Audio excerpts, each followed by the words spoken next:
Good morning. Is this Violet's mother? Yes, she's here. May I ask who's calling? Oh, hello. I'm the new homeroom teacher for Violet's class. I'll be taking care of her class from now on since the former teacher will be going on maternity leave starting tomorrow. Oh, hello. Yeah, I heard about this news a few days ago, but I didn't expect Susan to leave so soon. Nevertheless, welcome. I hope you'll be able to help and take care of Violet. Thank you. It's my duty. Actually, I wanted to talk to you today because I would like to invite you to a meeting with the other parents and me. This way I can better understand the children's personalities and talents in order to find the best way to teach each child. Oh, I'm more than willing to attend. You seem very enthusiastic and dedicated to your job. That's right. Becoming a teacher has been my lifelong dream. I studied and worked extremely hard to achieve this, so I'm very excited now as this is my first class as a homeroom teacher. That's wonderful to hear! Your passion and dedication would undoubtedly make a positive impact on the children's education. I'm grateful that Violet will have such an enthusiastic teacher. Thanks for your kind words. Count me in for the meeting. Just let me know the details and I'll be there to support you and learn more about how we can contribute to the children's education. Thank you for reaching out and welcome again. That's fantastic. I'll share the meeting details with you soon. I appreciate your warm welcome and enthusiasm. See you soon at the meeting. Wow, it's such a small world. I can't believe it's been 10 years since we last saw each other. You have no idea how sad I was when I heard you transferred schools. Why do you keep running away like a scared mouse, just like you did 10 years ago? What more do you want from me? I don't want to bring up the past again. I've tried to forgive you, so it's best if you don't mess with me. Forgive me? Are you kidding? I didn't do anything to you. We used to be best friends. If anyone needs to beg for forgiveness, it's you for moving away and taking the joy from my everyday school life. Best friends? You were a bully. You ruined my life. Oh, come on, don't be such a drama queen. Haven't you always wanted to be the most popular girl in school? I was just trying to help you. But don't be so hard on me. Those games were really fun. Do you call those inhumane acts, insulting others and making me live in fear every morning, a joke? You started a game where people at school were rewarded for throwing the most food at me. And from then on, every lunchtime was a nightmare. Everyone in school competed to throw whatever they could at me. Even when I hid on the balcony or the restroom, you always found me to continue that cruel game. Yeah, that was so much fun. From then on, I was covered in food every day and smelled. You even told everyone I was a trash can, and since then, my locker was always filled with disgusting garbage, along with curses and wishes for me to die. Never mind, they just said it for fun. The climax was the prom night in our second year of high school. You told me that the theme of the prom was to dress up as an animal. At that time, I was foolish enough to believe your lies and think that you wanted to make up with me. So I accepted your offer to do my makeup and dress up as a chicken. But when I arrived, everyone laughed and pointed at me. You even manipulated people to vote for me as prom queen. And when I was dragged up to accept the award, you poured a bucket of blue paint all over me. Oh yeah, you looked like a Smurf. Oh, I still find it funny to this day. You have such a good memory. How do you remember everything in such detail? I wish I could forget about it too, but those memories left a big psychological impact on me. Despite attending numerous therapy sessions, I still can't erase those horrible experiences from my mind. Ugh, chill out. Can't you take a joke? Those weren't jokes, Farah. They were acts of pure cruelty and humiliation. I was tormented daily, emotionally and physically scarred by her actions. My self-esteem was shattered and I lived in constant fear and embarrassment. Ugh, lighten up, you were such an easy target. Besides, you should have been grateful for the attention. It's not like you were anyone special before. Grateful? Are you serious? No one deserves to be treated the way you treated me. I was a human being just like you. Those acts of torment weren't funny or playful. They were a violation of my dignity and a betrayal of our supposed friendship. Friendship? Ha! You were always so pathetic and desperate for acceptance. I was just trying to toughen you up, make you stronger. Look at you now. Isn't it thanks to my upbringing that you dare speak up against me instead of crying and resigning yourself all day like before? Toughen me up? No. You were just a bully. You enjoyed having power over me, relishing in my pain and suffering. You had no regard for the consequences of your actions or the emotional scars they left behind. Ugh, stop playing the victim. It's been years and you're still dwelling on the past. Get over it already. Get over it. How can I forget the years of torment, the humiliation, and the constant fear? These experiences have shaped who I am today. But I refuse to let you define me any longer. I'm stronger now and won't allow you to belittle my pain. Whatever. You're just being dramatic.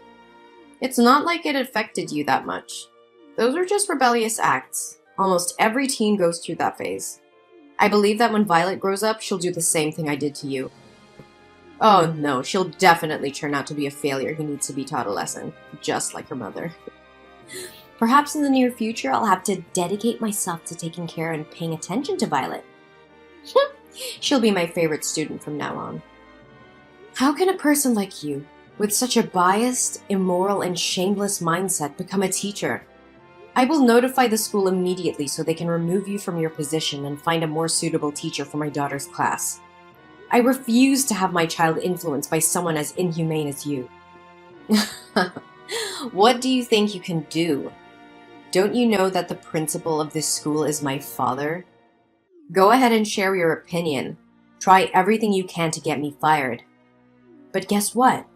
My father will make sure to write negative comments on your child's school records, making it difficult for her to find a school anywhere else in the future.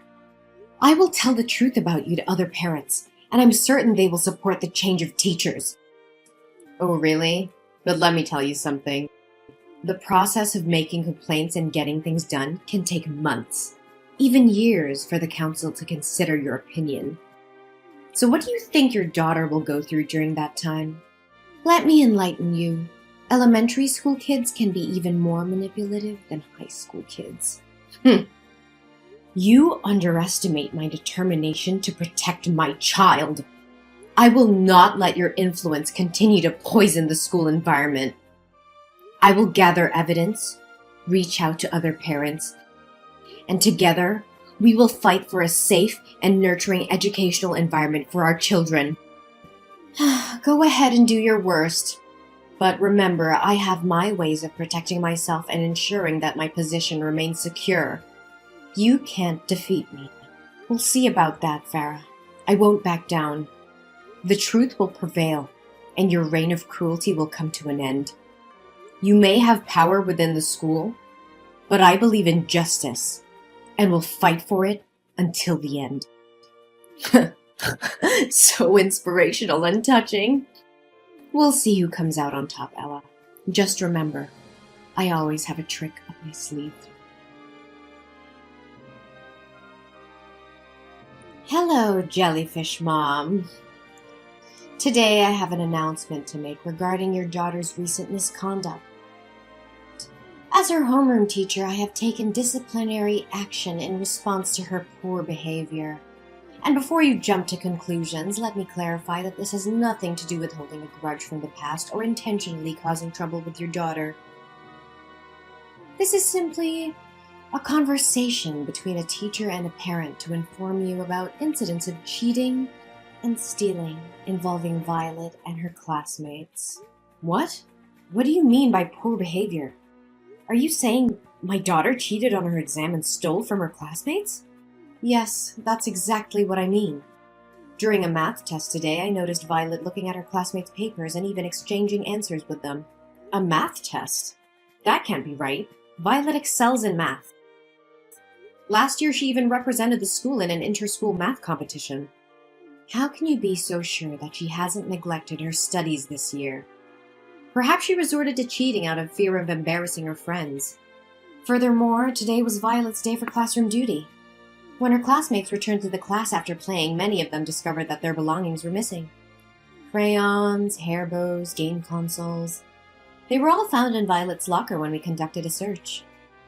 How is that possible? Something doesn't add up. I am confident that Violet would never steal from her friends. Someone must have framed her. Accept the truth. You have failed to raise your daughter properly. As an experienced teacher, I can clearly discern if a child is lying or not. Moreover, she has already confessed her mistakes in front of the class. What? Did Violet herself admit to cheating and stealing? Yes, indeed. Although I had to use a professional method as a teacher to get Violet to admit her mistakes. What do you mean by professional method? Well, as an expert in educating children, I know which methods work best. In this case, a light spanking with a ruler was employed. I can assure you that I have used this approach with hundreds of students before. What? Did you physically punish my daughter? How dare you take such action without certainty that she committed those acts? You coerced and assaulted her just to force her into admitting fault? And you still call yourself a teacher? Oh, please, she simply needed to face the consequences of her actions. By the way, I'm disciplining Violet, so she'll be returning home 2 hours later than usual today. I have lesson plans to work on for tomorrow, so I won't be able to continue this conversation with you. No, you're not going anywhere until you clearly explain what punishment you're referring to. What have you done to my daughter? Oh, don't worry, you'll find out soon enough once she arrives home.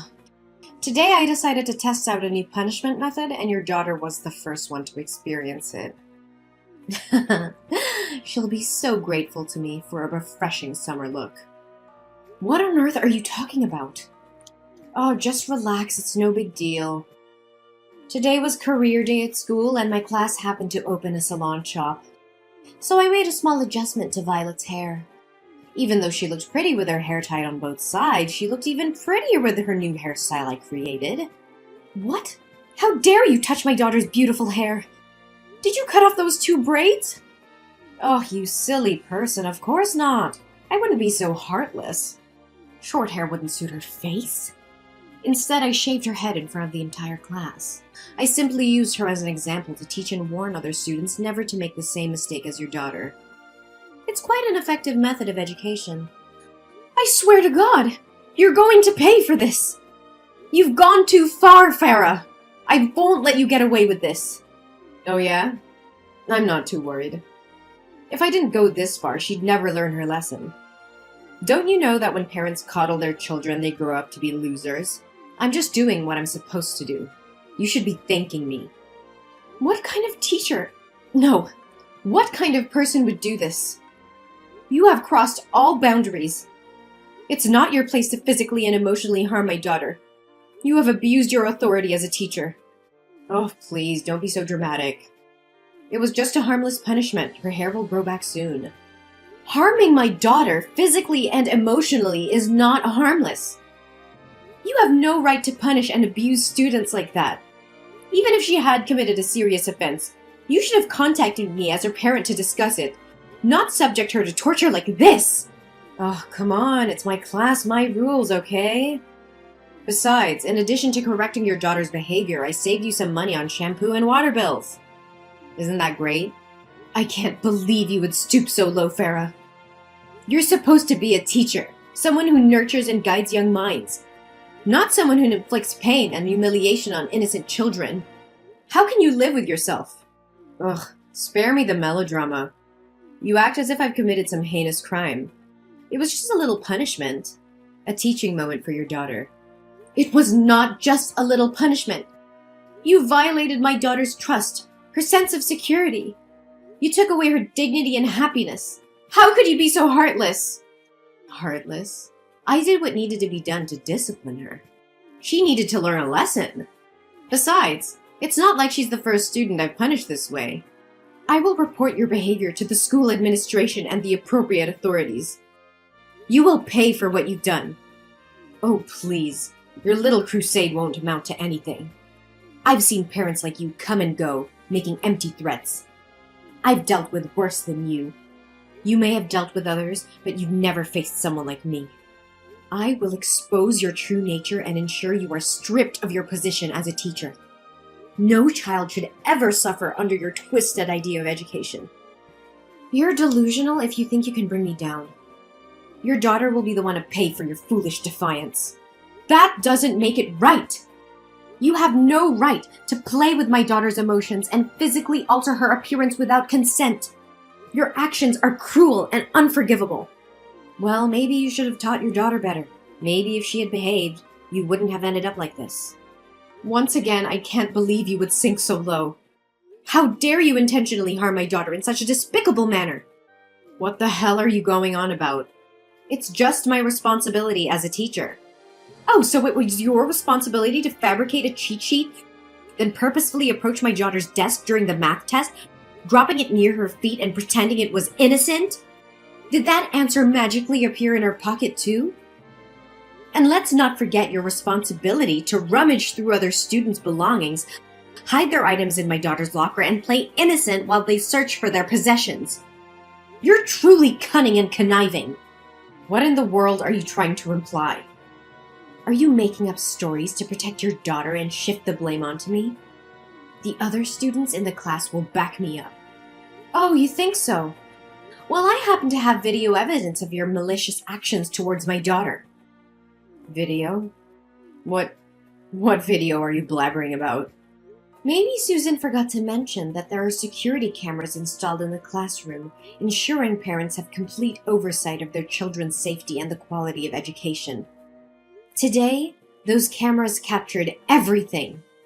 What? Security cameras? How is this possible? Why was I never informed?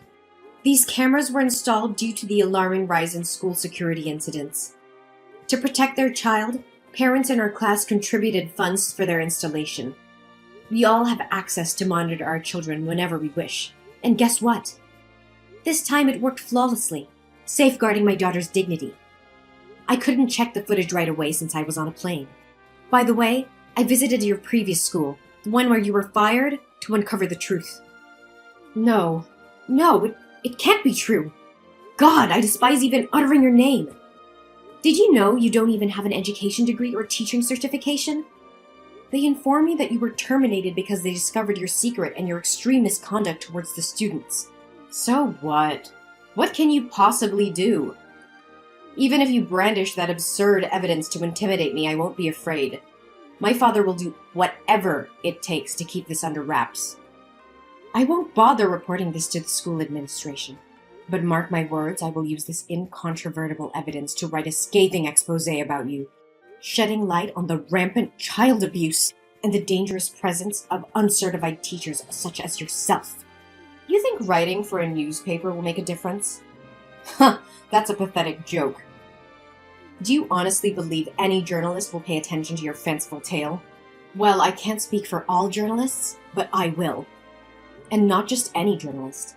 I am the chief editor of the New York Times education column. Prepare to face the consequences of your actions. Ugh, please, you're just bluffing. You really think I won't follow through with my words, don't you? You underestimate my determination to protect my daughter and ensure justice is served. I have evidence that will expose your misconduct and abuse of authority. The world will know what kind of teacher you truly are. Evidence or not, no one will care about your little vendetta. You're just a desperate parent trying to make a scene. You may think so, but you're gravely mistaken. I've contacted the local news outlets and they're interested in investigating this matter further. They understand the importance of protecting students from abusive educators like you. Local news? That's all you could manage? They won't have the reach or influence to make a significant impact. That's not all. I may have started with local news, but I won't stop there. I will reach out to national and international media, sharing the evidence of your deplorable actions. I will make sure every parent, every educator, and every responsible citizen knows what you have done. You can try, but I have powerful connections that will protect me. No one can touch me. Connections may shield you temporarily, but they won't save you from the relentless pursuit of truth. The public will demand answers, and those connections will crumble when faced with undeniable evidence. You will be held accountable for your actions. This can't be happening. You can't ruin my career like this. You ruined your own career with your unethical behavior. I'm merely shining a light on the truth. You have no one to blame but yourself. Please, Ella, I beg you, don't go through with this. I made a terrible mistake, and I deeply regret my actions. I never meant to harm your daughter or any other student. I was just frustrated and lost sight of my responsibilities as a teacher. I'm truly sorry for the pain I've caused. Ella, are you listening to me? Ella, come back here! How dare you block me? Ella! The public became aware of Farah's student abuse incident, and the news spread like wildfire. Outraged parents, teachers, and community members demanded justice for the students who had suffered under her care. The evidence, including the surveillance video, was presented in court, leaving no room for doubt about Farah's actions. Farah's trial was swift, and she was found guilty of child abuse and misconduct. The court sentenced her to a significant prison term, ensuring she would be removed from any position of authority over children. Her reputation was shattered, and she lost everything she had worked for. But the repercussions did not end there. The investigation into Farah's actions shed light on deeper issues within her father's school. It was discovered that he had been embezzling funds and covering up incidents of abuse. The authorities launched a thorough investigation, and both Farah's father and the school faced legal consequences. The school's reputation was tarnished, and it underwent major reforms to ensure the safety and well-being of its students. Then, I took immediate action to support my daughter Violet. I sought professional help and took her to a psychiatrist to address any emotional impact from the traumatic experiences. Thankfully, Violet showed resilience and strength, emerging from the ordeal with no lasting psychological harm. During the period when Violet's hair was growing back, I bought her a variety of beautiful wigs, allowing her to express herself and feel confident. The support from me and the love of her family helped Violet regain her self-esteem and move forward. Meanwhile, teacher Susan, who had been on leave, returned to the classroom. Her presence brought a sense of stability and positivity back into Violet's life. With a nurturing and supportive teacher, Violet thrived academically and emotionally, embracing her love for learning and her classmates.